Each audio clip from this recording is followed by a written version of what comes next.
Hold a quail. This is known as àparò in Yoruba language. Some English language used to call it partridge, but it is a quail. Can you see? See the way it's looking at me. The trap just capture it now. Can you see that small trap? We capture it. Ọ̀rọ̀ àwọn Yorùbá Seloni. I mean their adage. The Yoruba adage says that àparò tó ń ba ti olóko jẹ́ tó ń kígbe kò níra kò níra kò níra. Wọ́n ní pàkúté kékeré náà ní ọba tiẹ̀ náà jẹ́. Can you see the way it's looking at me? I will capture this one alive because the trap just capture it now. Guys, I've told you a lot about this bird as well.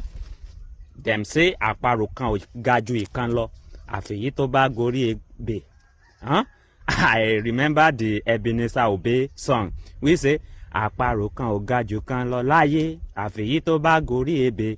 Kò sóhun tádì rẹ̀ tó lè fẹ́ yẹ àṣàṣe o kò má sóhun tádì rẹ̀. Bàbá mi, well done o. And then this is the wisest and smartest bird among others. See the way it's looking at me. And is the most palatable bushmeat ever. Can you see it? Baby, how are you? You say, queen? Queen? I will release the trap from his leg now and take it home alive. Meme fresh and meme organic. Please don't bite me, yo.